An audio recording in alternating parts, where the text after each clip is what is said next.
क्योंकि पहले पहले ये बड़े सुख सुख रूप प्रतीत होते हैं, लेकिन का परिणाम हमेशा दुख रूप होता है। पहले पहले प्रतीत होते हैं, बड़ा सुख मिल रहा है हमें, एक लड्डू खाया कितना सुख मिला, सिनेमा देखा पहले पहले कितना अच्छा लगा, लेकिन 4 घंटे के बाद में हम सोने का मन होता है कि नहीं होता है? अरे कहा चलो चलो भैया छोड़ो छोड़ो इसको छोड़ो। कोई भी देखने का, सुनने का, स्पर्श का, रस का, गंध का, कोई भी पांचों में से कोई भी विषय है वो दुख रूप होता है, वो आद्यंत वाला है, इसलिए दुख रूप है।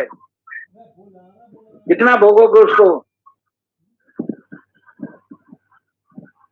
तो कहने का मतलब ये है महाराज, इंद्रियों के भोग की वस्तुएं उतनी सुंदर सुखदायी हो सकती हैं जितनी के कुष्ठ रोगियों को और वैश्या को सुंदर प्रदान।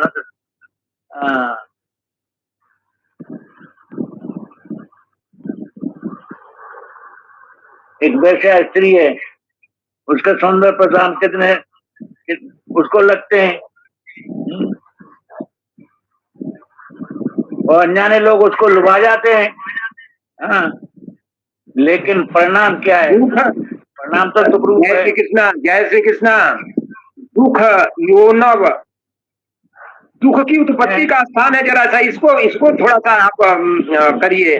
दुख भोगा है वे दुख की उत्पत्ति के स्थान है, योनि है।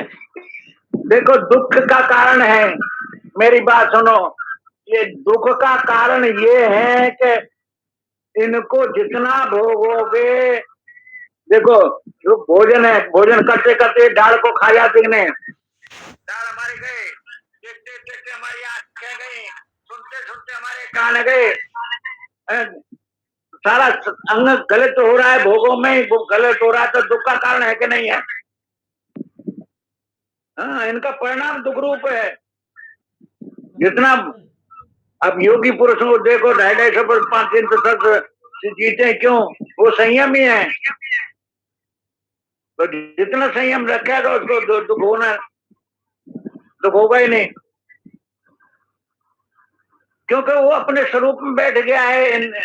वो इसका तादा समाप्त हो गया महाराज, वो समझ व्यस्त से हट करके समस्त में पहुंच गया है। जब तक हम समस्त में नहीं पहुंचेंगे तब तक ये हमको प्रभावित करते रहेंगे। बिल्कुल,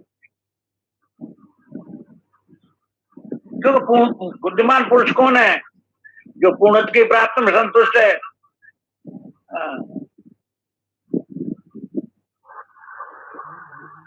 ये भौतिक जितने भी पश्चिम वस्तु है ना, उनमें आकर्षण छोड़ जाता है, संतोष आनंद का वो उसकी दौड़ में नहीं रहता है,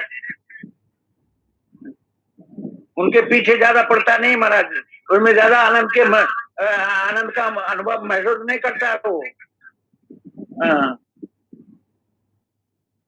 ये सारी झूठी आशा है महाराज, ये जितने भोग की आशा है कि हमें ये मिल जाएगा, इतना धन मिला है, इतना सुंदर स्त्री मिली, इतना सुंदर मकान मिला, इतना मिला, इच्छाओं का कभी अंत नहीं है। लेकिन ये इच्छाएं दुख रूप हैं, सारी इच्छाएं दुख रूप हैं, सारे विषय दुख रूप हैं। शराब ने पिया, हमने पिया कि शराब ने हमको पी लिया? शराब ने हमको पी लिया, क्योंकि शराब क्या करती है? अंदर लंच को खराब कर देती है, आंतों को खराब कर देती है, आदमी जल्दी मर जाता है। तो पहले उसको कितना, हाँ शराबी पुरुष न मिलेगा तो मर जाएगा, उसको क्या घर में लड़ाई करेगा, कुछ तूफान करेगा, शराब उसको चाहिए चाहिए, लेकिन उसका अंत क्या? इसी प्रकार एक भोग को ले लीजिए, वो दुखदाई है। तो ये महाराज झूठी आशा है, ये हीन कर्म है, क्योंकि वास्तविक सुख कहाँ है? वास्तविक सुख तो हमारे शुद्ध दिव्य पूर्ण आनंद स्वरूप में है, आनंद आत्मानुभूति में है महाराज।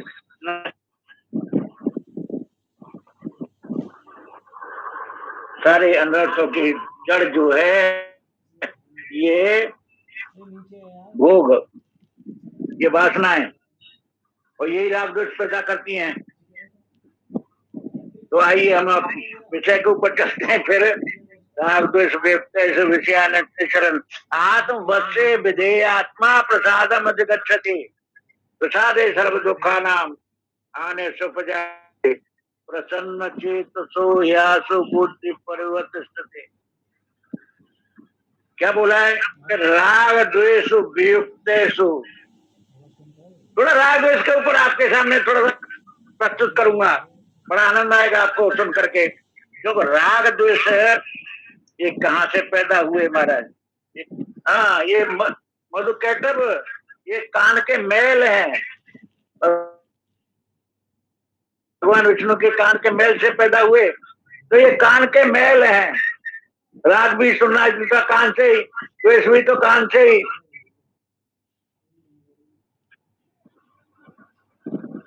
तो ये सिक्के के दो पहलू हैं, और ये मूल क्या है इनका? अविद्या इसकी मूल है। ये राग द्वेष की मूल क्या है? अविद्या। इसमें से दो अंकुर निकले महाराज। अंकुर रूप में, ये बीज में से एक अस्मिता रूप निकला अंकुर, और अंकुर में से ये अविद्या का बीज में से ये दो अंकुर निकले, दो, राग और द्वेष। राग माने भोग किए हुए सुख से जो रंग जाना। हाँ, राग रंग जाना भोग के सुख में। यही सुखासक्ति आकर्षण है महाराज। ये सारे मन बुद्धि अहंकार सारे इसमें रंग जाते हैं। जीवन मुक्त क्यों? जो इसको रंग को छोड़ देता है। वीतराग माने केवल परमात्मा का, परमात्मा के लिए राग कर रहा है, संसार के सारे राग छोड़ दिए, वो वीतराग है। तो हमें वीतराग बनना महाराज।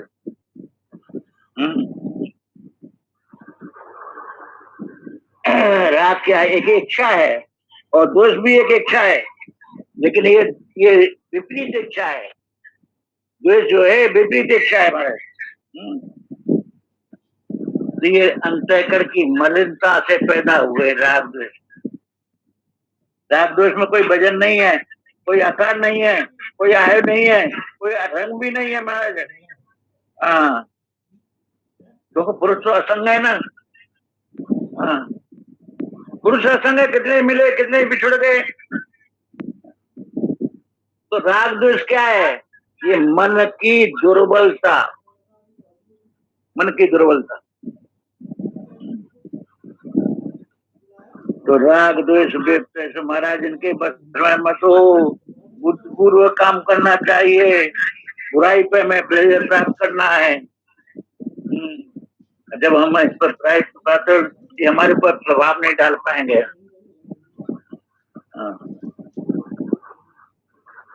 हमारे किसी के साथ ही राग है, ये भी एक कल्प। वो सामने वाला आपसे प्रेम जब भी तक करेगा जब तक उसका स्वार्थ है। अगर स्वार्थ समाप्त हो जाएगा तो वो प्रेम नहीं करेगा। कितने का देगा प्रेम? अरे 25-25 साल का स्वार्थ था, उसका स्वार्थ नहीं, एक दिन में महाराज वो प्रेम जो है एक झटके में समाप्त हो जाता है।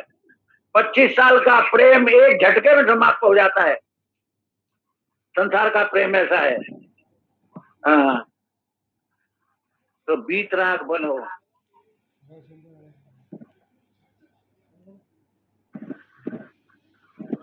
क्योंकि सहज प्रेम होता है वो केवल परमात्मा से हुआ करता है। तो हमें सहज प्राप्त सुधार में उसका आचरण करना चाहिए। क्योंकि राग द्वेष है ये गुण धर्म जो है ये स्वाभाविक भी होता है।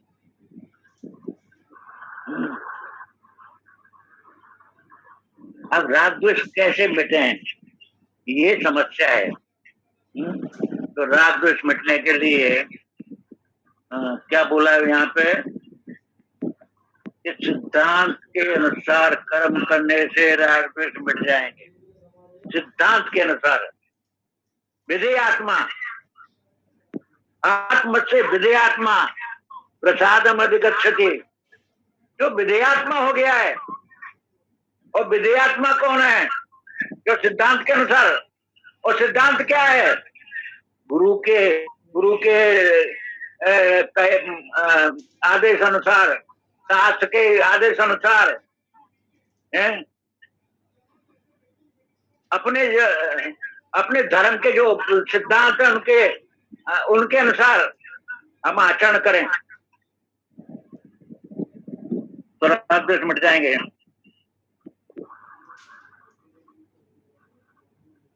क्योंकि दोनों से मुक्त होना यही पुण्य कर्म है। और यही भगवान के सन्मुख ले जाने वाला है महाराज। राग द्वेष द्वेष, देखिए दो साधन है राग द्वेष को मिटाने के। पहला साधन है बाहरी विषयों का त्याग, बाहरी विषयों का त्याग, और आंतरिक वैराग्य। आवाज बंद हो गई सरस्वती जी क्या? जय श्री कृष्ण। बोलो महाराज। आवाज तो आ रही है। जय श्री कृष्ण। मेरा थोड़ा आज ये नेट आवाज आ रही है नहीं कर रहा है।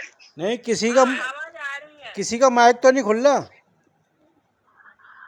मैं थोड़ा सा बाहर निकल के फिर आता हूँ, जुड़ता हूँ। नहीं बाबा, आपके आ रही है। ठीक है, ठीक है, ठीक है। उनको नहीं सुनाई दे रहा है और निकल गए।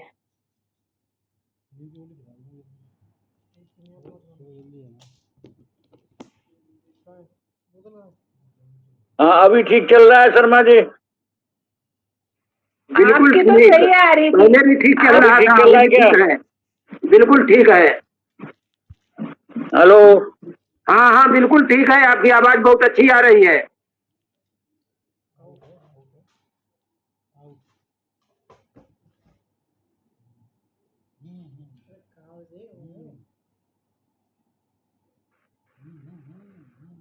जय श्री कृष्णा सारस्वत जी। हेलो।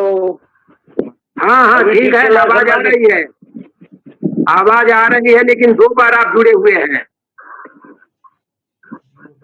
हेलो। बिल्कुल आवाज आ रही है, आप कंटिन्यू करें। हेलो।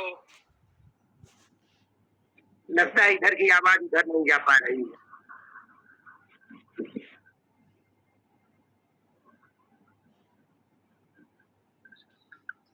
हेलो, आवाज आ रही है साहब, आवाज आ रही है। चलिए कंटिन्यू रखिए। आ रही।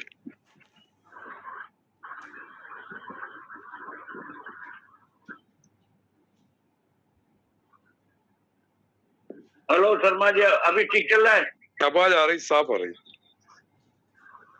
थोड़ा नेट मेरा गड़बड़ कर रहा है, पता नहीं बीच है। में ना, ठीक है, बहुत बढ़िया है।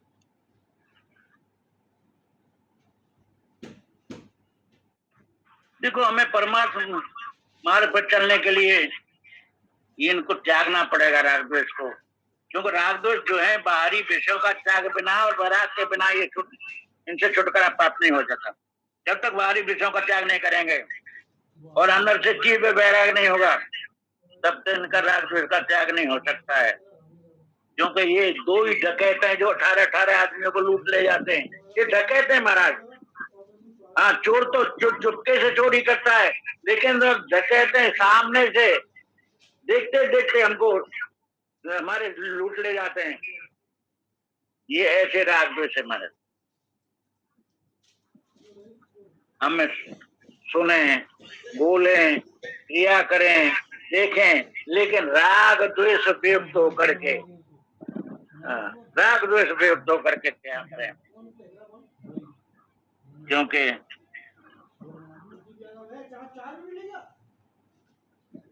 ये देखिए, राग द्वेष में इंद्रियों की संतान है, न मन की संतान है, न बुद्धि की संतान है, न विषय की संतान है, न प्रकृति की संतान है।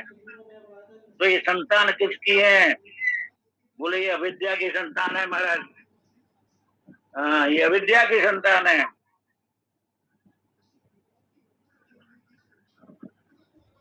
राग द्वेष में हम प्रवृत्त होते हैं ना, तो अविद्या के कारण प्रवृत्त हो रहे हैं। साथ रहती हैं, लेकिन विषय तो बदलते रहते हैं। हाँ, विषय बदलते रहते हैं। आंख ने कभी घड़ी को देखा, कभी किताब को देखा, कभी इसको देखा, कभी इसको देखा, कान ने इसको सुना, तो विषय तो बदलते रहते हैं, इंद्रियां वही रहती हैं, विषय बदलते रहते हैं। तो विषय बदलते रहते हैं। जो आज मित्र था वो कल में शस्त्र हो गया है? तो ये गतिशील है महाराज, राग द्वेष, और ये अविद्या के कारण है। जब तक हम अपने को कर्ता भोक्ता मानते रहेंगे तब राग द्वेष होता रहेगा। तो इससे अविद्या से अस्मिता हो गई, अविद्या से राग द्वेष हो गया, और अपने से माध्यम ले जाते हैं। तो है वास्तव में प्रकृति के विकार है। तो राग द्वेष विषयान इंद्रिय चरण आत्म वश्य विद्यात्मा प्रसादम अधिगच्छति। ये विचार के मेल जो मन में बैठे हुए हैं, उन मेलों को दूर करना है। जब मेल दूर हो जाएगा तो हमको क्या मिल जाएगा? प्रसाद। ये मेल कौन से? काम क्रोध वियुक्त, काम क्रोध लोभ मोह, ये मेल है महाराज। काम पीड़ा देता है, क्रोध कफ है, काम बात कफ को अपारा, क्रोध पित्त निष्ठा पीठारा, काम बात कफ लोभ अपारा, काम बात है, कफ लोभ कफ है, क्रोध पित्त की जलन पैदा करता है ना क्रोध, तो सारे शरीर को जला देता है ना। तो ये नष्ट कैसे होंगे? जब मन हमारी आज्ञा में होगा।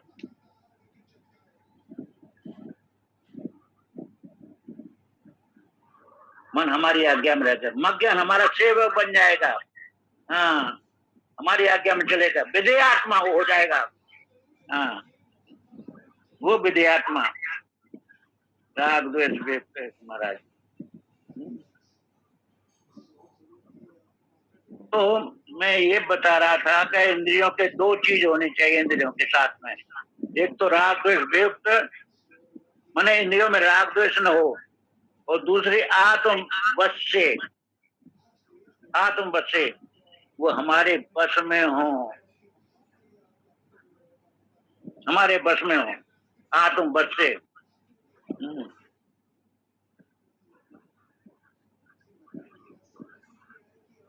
तो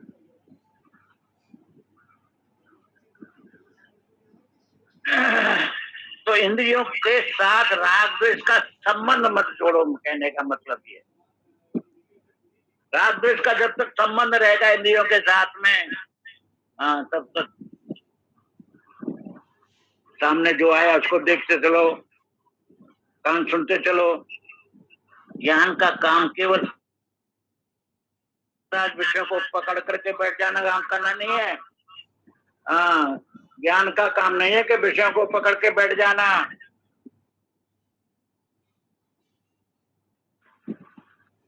क्योंकि इंद्रिय से राग द्वेष व्यवस्थित तयोन वशम आगच्छे तो हस्य परिपंथनो। ये इंद्रिय हमारे दुश्मन नहीं है, विषय हमारे दुश्मन नहीं है। तो संपूर्ण विषय तो परमात्मा के बनाए हुए ना। समस्त प्रारब्ध से देखने के लिए ये संसार बनाया हुआ है। पीने के लिए भगवान ने बनाया, के लिए धरती बनाया, सांस लेने की हवा बनाई भगवान ने, है? ये सभी चीजें प्रारब्ध से, ये पंचायत पर रात है महाराज। सूर्य में, हवा में, पानी में, धरती में, आग में, समस्त प्रारब्ध जीवों का ये ईश्वर का बनाया हुआ है। और इंद्रियां जो व्यस्त प्रारब्ध भी है, एक है समस्त प्रारब्ध, एक है व्यस्त प्रारब्ध। व्यस्त प्रारब्ध ये इंद्रियां, ये किसी को आंखें कमजोर दे दी है, किसी को तीव्र दे दी है, किसी को कैसा दे दिया है। सब प्रारब्ध से देह प्राप्त हुई हमारे को, ये भी ईश्वर का ये सब। लेकिन जो राग द्वेष है ना, ये इंद्रिय का दोष नहीं है महाराज। ये है दोष, दुश्मनी, मोहब्बत, नफरत जो हमने बना रखी है अपने अंदर। जो हमारे विचार जो हमारी अनुकूलता प्रतिकूलता, जिससे अनुकूल हो गया उससे राग हो गया, जो प्रतिकूल हो गया उससे दोष हो गया। तो ये अनुकूलता प्रतिकूलता जब तक समाप्त नहीं होगी तब तक राग द्वेष समाप्त नहीं होंगे।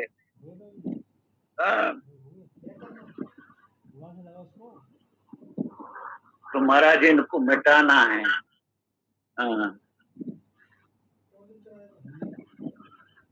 राग द्वेष कैसे मिटेंगे?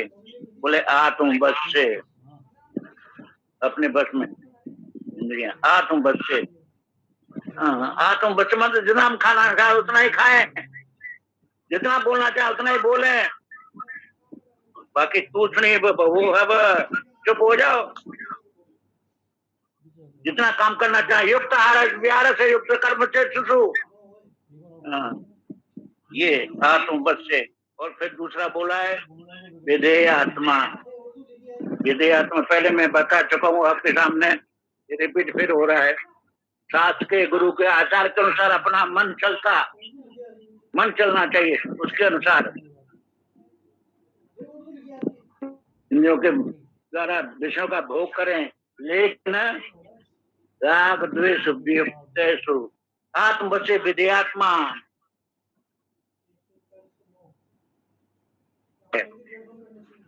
प्रसाद में जगती, वो बड़ी प्रसन्नता। अंतःकरण निर्मल होना यही प्रसाद है महाराज। अंतःकरण का निर्मल होना, वो अंतःकरण निर्मल किसका होगा? सारी गीता जी अंतःकरण निर्मल के लिए, सारी गीता जी। भक्ति के द्वारा करो, योग के द्वारा करो, धर्म के द्वारा करो, वेदांत के ज्ञान के द्वारा करो, अंतःकरण को शुद्ध करने के लिए। परमात्मा तो नित्य प्राप्त ही है, वो तो कहीं गया ही नहीं है। वो क्यों नहीं पड़ता? क्यों अंतःकरण शुद्ध नहीं है?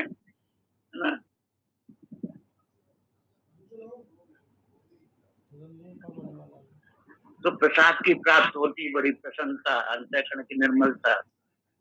जो विषयासक्त होगा, कामी होगा, क्रोधी होगा, सब होगा, स्मृत भ्रष्ट होगा, वो तो नाश होता है, उसका तो पतन है ही है। लेकिन जो प्रसन्न है, जिसका हृदय निर्मल है, उसको क्या है? प्रसादे सर्व दुख का नाम आने सुख जाते, सारे दुखों से छूट जाएगा। सर्व दुख का नाम, वो जिसको प्रसाद मिल गया है वो उसके दुख छूट गए। तो महाराज हमें प्रसाद मिल जाए, परमात्मा का प्रसाद। जिसको प्रसाद मिल गया उसके दुखों का सर्वतन समाप्ति, ईश्वर प्रसाद।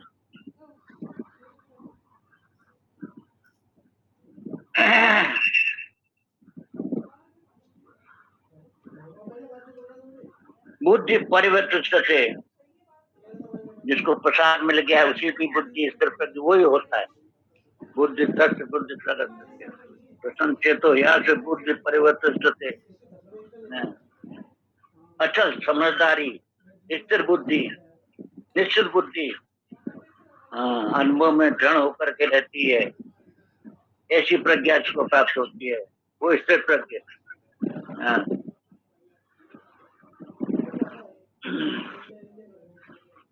ये जो 8 विघ्न पहले बताए थे ना, क्या तो विषय अनुपन से संदेह जाते, 8 विघ्न जो बताए थे वो सारे उसके समाप्त हो गए। स्थिर प्रज्ञा के अंदर ये 8 गुण नहीं रहते महाराज, वो सब समाप्त हो गए।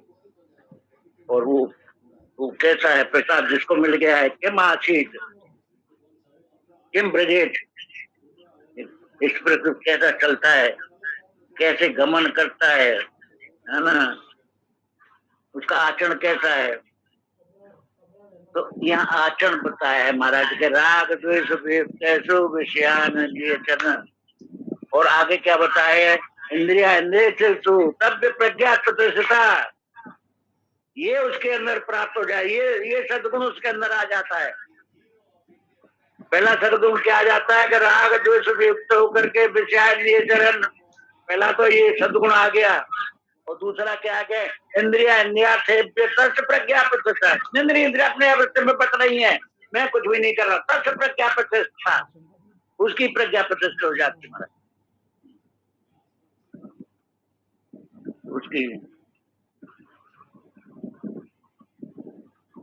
वो कृतज्ञ आत्मा है, अकर्ता आत्मा नहीं है। समय हो गया, यहाँ पे वाणी को विराम देता हूँ। बोलो सच्चिदानंद भगवान की जय, बांके बिहारी लाल की जय, सतगुरुदेव भगवान की जय। जय जय श्री राधे श्याम। सिर्फ चर्चा कल चलेगी ये दोनों श्लोक के ऊपर। जय श्री कृष्ण। आइए शर्मा जी। जय श्री कृष्ण, जय श्री कृष्ण। ये जो अभी श्लोक सारस्वत जी बोल रहे थे, राग द्वेष से रहित होकर इंद्रियों का विषयों में विचरण करना, ये जो साधक है, साधन ये वाला थोड़ा कंपैरेटिवली जल्दी हो सकता है। अभी जो श्लोक मैं बोलने जा रहा हूँ 56, 56, 57, इसमें थोड़ी सी देखें, दोनों कंपेरिजन करें। जब अर्जुन ने पूछा कि स्थितप्रज्ञ व्यक्ति कैसे बोलता है, स्थिति किम प्रभासेत, किमासीत विरजेत किम, कैसे बैठता है और कैसे चलता है। 3 अर्जुन ने पूछा कि लक्षण कैसे हैं और कैसे बैठता है, कैसे बोलता है, कैसे चलता है।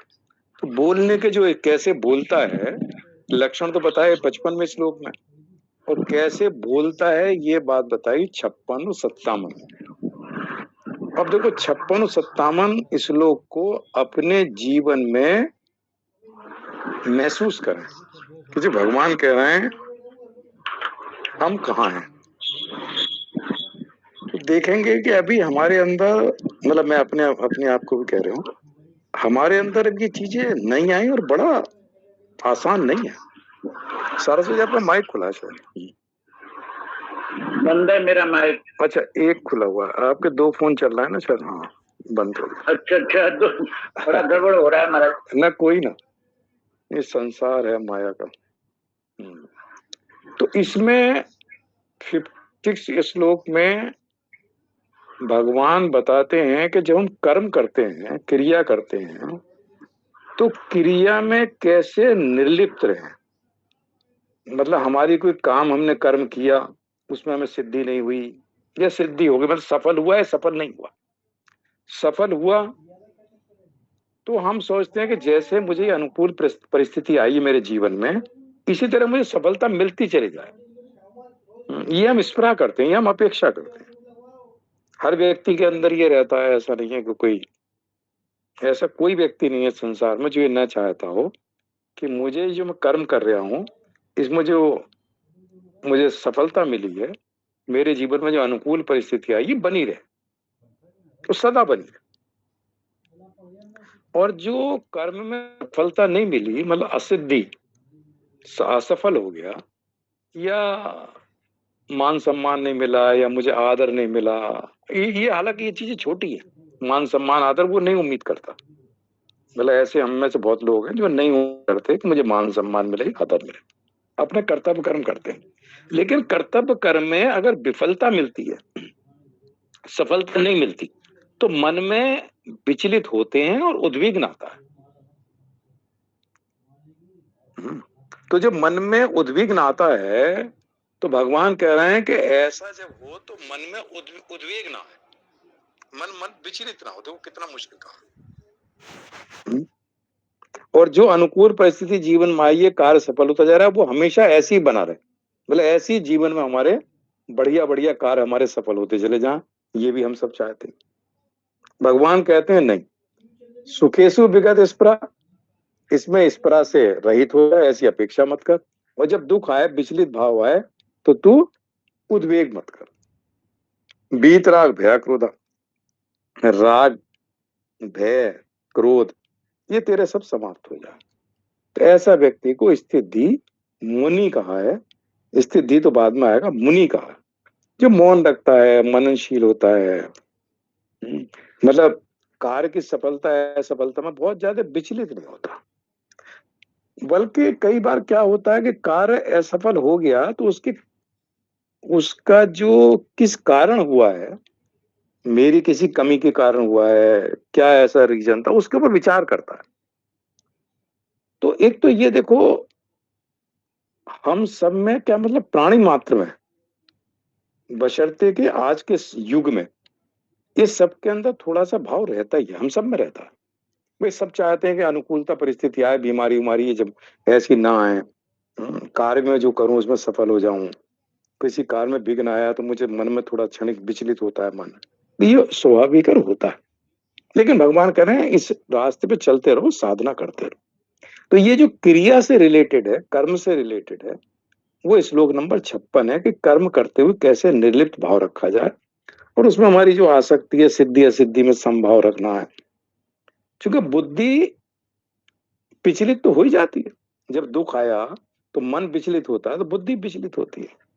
तो स्थिर धी नहीं होगा, मतलब बुद्धि स्थिर नहीं होगी, बुद्धि चलायमान हो जाएगी, विचलित हो जाएगी, दूसरे लोग समझाएंगे, घर वाले भी। लेकिन भगवत गीता का उस वक्त अगर ध्यान आएगा तो खुद भी व्यक्ति जो है भगवत गीता का, भगवान का उपदेश, भगवान की आज्ञा, उनका आदेश, ये समझते हुए थोड़ा सा मन को शांत करने का प्रयास करे। तो ये क्रिया करते हुए जो भाव बनता है वो 56वां श्लोक है। 57वां श्लोक बहुत बढ़िया है। उसमें भगवान कहते हैं जो हमारा प्रारब्ध है, क्रिया तो हम कर चुके, क्रिया हो गई, अब जो हमारे उसका जो फल हमारे सामने आया, उसके फल के विषय में कैसे निर्लिप्त रहा जाए। क्रिया बहुत बढ़िया की, खूब धन मिल गया, पैसा खूब इकट्ठा, खूब बढ़िया बिजनेस चला। हम चाहते हैं जैसे बिजनेस चल रहा है ऐसे ही चलता रहा हमेशा हमेशा, कभी इसमें नुकसान ना हो। खूब धन आ गया तो क्रिया हो गई, उसका फल क्या हुआ, धन की प्राप्ति हो गई, खूब धन प्राप्त हो गया।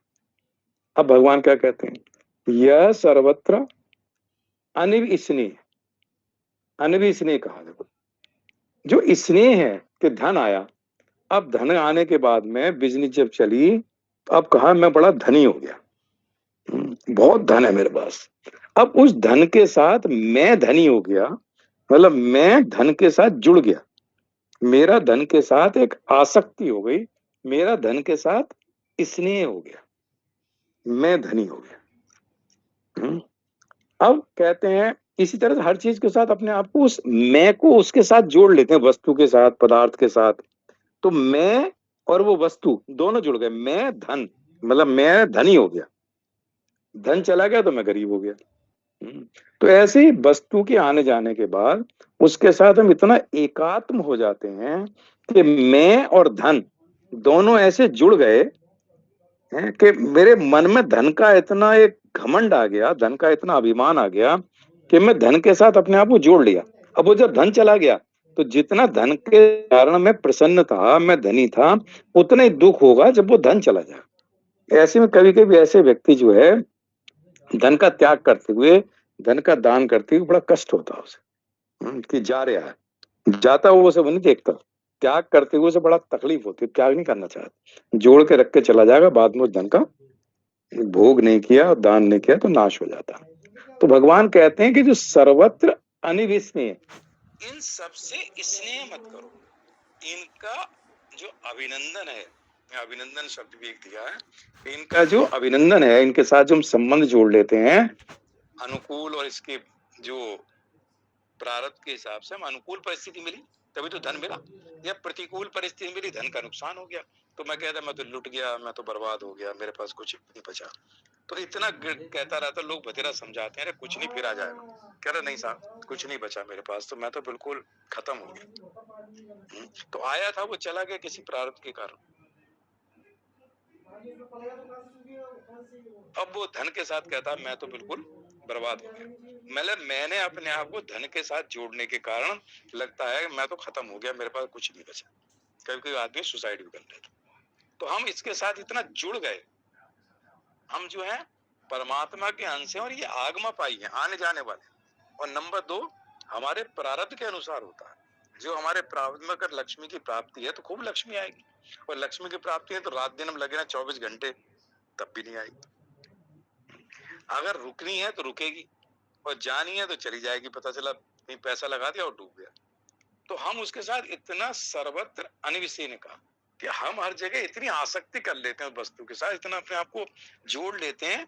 तो एक शब्द दिया एकात्मता, मतलब एकात्म हो जाते हैं उस वस्तु के साथ, मतलब मैं और वस्तु जुड़ के एक हो गए। मतलब मेरा धन के साथ इतना संबंध हो गया कि जब धन गया तो डॉक्टर के पास एडमिट होना पड़ गया कि डॉक्टर साहब ने कहा कि इसको तो हार्ट अटैक हो गया का नुकसान होने के बाद। तो धन के साथ जुड़ा था, इतना बड़ा उसको झटका लग गया। तो ये जो बाहर की वस्तु है, ये आगमा पाई है ना, आया था धन, चला गया। तो बाहर से आई हुई वस्तु, व्यक्ति, परिस्थिति, पदार्थ, इनका संयोग होने पर भी वो भीतर से सर्वथा निर्लिप्त रहता। कितना मुश्किल काम था, कहना कितना आसान था। सर्वत्र निर्लिप्त रहता है ना, मुश्किल। फिर कहते हैं सर्वत्र अनिविस्नेह। फिर कहते हैं तत तत प्राप्त शुभ अशुभम ना अभिनंदती ना द्वेष्टि। तत्त मतलब उस शुभ अशुभ, मतलब कोई अच्छी चीज प्राप्त हो गई, अनुकूल परिस्थिति आ गई, खूब पैसा आया, खूब बात हुई, या अशुभ कोई चीज चली गई हमारे पास से, तो शुभ अशुभ को प्राप्त करके तत् तत् प्राप्त, उस शुभ और अशुभ को प्राप्त होने पर अभिनंदती ना द्वेष्टि, ना तो उसका अभिनंदन करता है मतलब प्रसन्न होता है, और ना तुझसे द्वेष करता। आप देखो कितना मुश्किल काम। जब खूब बढ़िया खबर मिलेगी परिवार में कि लड़के की इतनी बढ़िया नौकरी लग गई, 10 लाख रुपए का पैकेज हो गया, तो प्रसन्न थोड़ी देर के लिए तो भगवान को प्रसाद भी चढ़ाएगा, मंदिर भाई, इतनी प्रसन्नता होगी कि उस रात को नींद आनी प्रसन्नता के मारे मुश्किल हो जाए।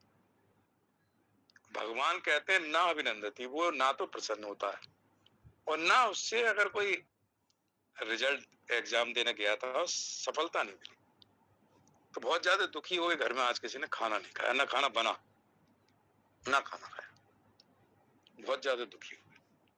तो ना उससे, लेकिन कोई प्रारब्ध में था, उससे अच्छी नौकरी मिल जाती, हो सकता है उससे अच्छी नौकरी उसकी इंतजार कर रही, तो उसे समझाएं कि चिंता मत कर, तेरे प्रारब्ध में इससे अच्छी चीज लिखी होगी, ये नहीं मिली तो कोई बात नहीं। तो इस तरह से भगवान का ये जो श्लोक है सत्ता मनवा, ये हमारे जो जीवन चर्या है या दैनिक जो हम संसार में देखते हैं, तो कितना मुश्किल काम है। अशुभ समाचार मिला तो उससे द्वेष न कर, मतलब उसमें दुखी ना हो, सुखी दुखी, न प्रसन्न होता न द्वेष करता है। तस्य प्रज्ञा प्रतिष्ठित, उसकी बुद्धि स्थिर होता। तो ये जो 18 श्लोक हैं, इसमें ये नहीं कि 18 के 18 श्लोक हमारे जीवन में आए, मतलब किसी एक को पकड़ो और किसी एक के पकड़ के साधन, हालांकि इन सब के ऊपर ही विचार करना है। और अब जैसे मान लो एक उदाहरण अपना देता हूँ, अभी शाम एक न्यूज मिली, बहुत बढ़िया न्यूज थी, तो बड़ी प्रसन्नता हुई, मन प्रसन्न हो गया उस न्यूज को सुनकर, उसे फोन करके बढ़िया सी मुबारकबाद दी, अपनी प्रसन्नता व्यक्त की। तो प्रसन्नता, लेकिन वो प्रसन्नता में हम कह रहे हैं प्रसन्नता तो ज्ञानी व्यक्ति को होगी, अज्ञानी को भी होगी और दुखी भी होगा, लेकिन ज्ञानियों को क्या सुखी प्रसन्नता और अप्रसन्नता का ज्ञान नहीं हुआ, ज्ञान होगा। भगवान का यह कहना है कि आप उसमें अपने आप को एक तरह से असंग सा महसूस करो, निर्लिप्त रहो, बहुत ज्यादा लिप्त मत हो जाओ। प्रसन्नता व्यक्त कर दी और ठीक है, मुबारकबाद दी बढ़िया सा, उसको भी अच्छा लगा, आपको भी अच्छा लगा, ठीक है। अब एक इवेंट था वो पूरा हो गया, अब उस इवेंट में अगर हम अभी 24 घंटे, अगले 24 घंटे उसी में लिप्त रहते हैं, पूजा पाठ, स्वाध्याय, प्रवचन, इनमें ना सुनते हैं ना ध्यान रखते हैं, तो इसका मतलब हम उसके साथ पूरी तरह लिप्त हो गए, वो हमारे दिमाग से अब नहीं निकल रही। तो उसको भगवान कह रहे हैं आपने काम कर दिया, आपने मुबारकबाद दे दी, प्रसन्नता हो गई, आप भी प्रसन्न हुए, अच्छी न्यूज थी, तो ना आपने उसका अभिनंदन भी कर दिया, अब आप उसमें निर्लिप्त भाव में आ जाओ। तो ये समझा रहे हैं। तो ऐसे करते रहने से, ऐसे साधन करते रहने से जो बुद्धि थोड़ी देर के लिए, मतलब उस प्रसन्न बढ़िया न्यूज को सुनने के कारण बहुत ज्यादा प्रसन्न हो गई थी बुद्धि में, अंग अंग प्रसन्न हुआ, बुद्धि विचलित हुई, मतलब अपने जो स्थिर बुद्धि में जब वो न्यूज मिली तो एक प्रसन्नता की अनुभूति के कारण बुद्धि में थोड़ा सा चलायमान सा हुआ। तो जब उसको मुबारकबाद दे दी, सब काम हो गया, तो फिर बुद्धि को स्थिर करने का, फिर बुद्धि स्थिर हो, तो उसको कहते हैं कि वो कुछ समय के लिए प्रसन्नता का अनुभव हुआ, प्रसन्नता हुई, लेकिन हालांकि कहते हैं जो स्थिर प्रज्ञ है वो पूरी तरह स्थिर ही रहता बुद्धि। हालांकि जो व्यवसायित्मक बुद्धि की बात आती है, निश्चयात्मक बुद्धि, तो निश्चयात्मक बुद्धि तो यहाँ सबकी है जितने बैठे हैं। मतलब निश्चयात्मक बुद्धि का मतलब कि परमात्मा की प्राप्ति का उद्देश्य में दृढ़ता। मतलब एक ही निश्चय है कि हमें परमात्मा की प्राप्ति करनी, आवागमन चक्र से मुक्त होना, इसके लिए प्रयासरत है, प्रयास कर रहा है। लेकिन परमात्मा में अचल और अटलता होना ये अभी नहीं हुई है। मतलब अचल भाव से, उसमें दृढ़ता से, मतलब अब कोई अनन्य भाव जिसको कह दो, अचल भाव कह दो, उससे हम चलायमान नहीं होते। मतलब एक तरह से पूरी तरह से विरक्त, मतलब पूरी तरह से वैराग्य हो चुका है। तो संसार में रहते हुए और पर्टिकुलरली गृहस्थ में रहते हुए, परिवार में रहते हुए, लेकिन भगवान के इन श्लोकों से ये सीखना है कि हम उन इवेंट को 24 घंटे के साथ अपने साथ बांधें, मतलब धीरे से उससे बाहर निकलें, चाहे वो अच्छा हो चाहे बुरा हो, उससे बाहर निकलने का निरंतर प्रयत्न करें, और जितना जल्दी निकल जाए उतना अच्छा है। तो यहाँ भगवान कहें ना अभिनंदनती ना द्वेषती। तो शुभ और अशुभ ये तो दिन भर में प्राप्त होंगे ही, रोज कोई ना कोई ऐसी खबर मिल जाती है, आज अच्छी मिली, या किसी परिवार के अपने रिश्तेदार के बारे में बढ़िया खबर मिली, या अपने बहुत दोस्त के बारे में मिली, या अपने बच्चों के बारे में मिली। तो ना अभिनंदती ना द्वेष। मतलब यहाँ भगवान का कहना है कि बुद्धि जो है, ये जो इवेंट है ये संसार के हैं, और मन बुद्धि के साथ जब हमारा तादाद होता है, बुद्धि देखो, बुद्धि जो है ना सीमित है, जो प्रकृति से निर्मित है, और परमात्मा असीम है और अनंत है। परमात्मा है असीम, उसकी कोई सीमा ही नहीं है, सारी सीमाओं से रहित, अनंत, और बुद्धि सीमित है, एक सीमित दायरा है बुद्धि। तो क्या सीमित बुद्धि के अंदर असीम और अनंत परमात्मा आ सकता है? हाँ, सीमित बुद्धि लीन हो सकती है असीम परमात्मा। तो जब सीमित बुद्धि लीन हो जाती है तो वो कोई चेष्टा नहीं करती, चूंकि लीन हो गई। तो कोशिश ये है कि बुद्धि लीन हो जाए परमात्मा में, बुद्धि कोई चेष्टा ना करे। जब बुद्धि कोई चेष्टा नहीं करती, लीन होती है, तब उसकी बुद्धि को कहते हैं, ऐसी बुद्धि को स्थिति, स्थित प्रज्ञा। अब वो स्थिर है, क्योंकि परमात्मा अचल है। आत्मा को दूसरे अध्याय में कितने सारे विशेषण बताएं। बुद्धि न विचेषति समाहु परमागति। तो उसको विशेषण बताएं, अचल है, तो वो चलना है ही नहीं, सर्वव्यापक है। तो जब सर्वव्यापक में बुद्धि लीन हुई तो क्या हुआ? अब बुद्धि को चेष्टा नहीं कर रही, तो बुद्धि उस वक्त स्थिर है, स्थिर है मतलब अचल है। किसमें अचल है? आत्मा या परमात्मा। तो हालांकि होता बहुत कम है, मतलब कम समय के लिए, कम ड्यूरेशन के लिए, लेकिन साधना तो की जा सकती है। तभी तो भगवान ने 12वें अध्याय में कहा, मन और बुद्धि को तो मुझ में निवेश कर दे, फिर तू मेरे अंदर ही स्थित हो जाए। तो निवेश कर दे मतलब मुझ में लगा दे, मुझ में लगा दे मतलब मुझ में लीन कर दे। तो एक जगह राम सुखदास जी कहते हैं कि बुद्धि के द्वारा परमात्मा का चिंतन, जो परमात्मा, सीमित बुद्धि उस असीम और अनंत परमात्मा का चिंतन कैसे करेगी? हाँ, बुद्धि जो सीमित है उसे असीम परमात्मा में लीन कर दो, मतलब बुद्धि को एक तरह से उसकी अपनी जो सत्ता है, वो सत्ता ही नहीं बची, परमात्मा की सत्ता से प्रकाशित हुई, उसमें लीन हो गई। तो इसको भगवान ये कह रहे हैं कि सर्वत्र अनिविसिनी, कहीं भी हमारा जो स्नेह है, ये जो अपने शरीर, इंद्रियां, मन, बुद्धि, स्त्री, पुत्र, घर, धन, कहीं भी हमारा जो स्नेह है, जिसके साथ हम अपने आप को एकात्म मान लेते हैं, पत्नी के साथ, पुत्र के साथ, धन के साथ, कि बस इसकी और मैं दोनों एक हो गए। तो जब एक होते हैं और एक को छूटना पड़ता है, छोड़ना पड़ता है, अब उसका समय पूरा हो गया तो बड़ा कष्ट होता है, क्योंकि उसने अपने आप को किसी वस्तु, किसी व्यक्ति के साथ जोड़ रखा था कि मैं और ये एक हैं। जब उसको छोड़ते हैं तो देखो कितना कष्ट होता है। जैसे कहते हैं कि जहाँ बहुत ज्यादा एकात्म होता है वहां ऐसा लगता है 100 बिच्छू, हजारों बिच्छू के डंक से, और जहाँ स्नेह नहीं है वो डंक क्या है, कुछ भी नहीं है, मतलब पहले छूटा हुआ है ना। तो उसको कहते हैं कि सर्वत्र अनिस्नेह, मतलब हम जो एकात्मता की तरह स्नेह करते हैं उसका नाम अभिस्नेह है।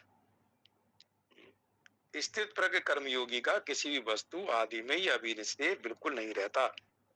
बाहर की वस्तु, व्यक्ति, पदार्थ आदि का संयोग रहते हुए भी भीतर से सर्वथा निर्लिप्त रहता है। तो एक तो भगवान ने ये बात बता दी।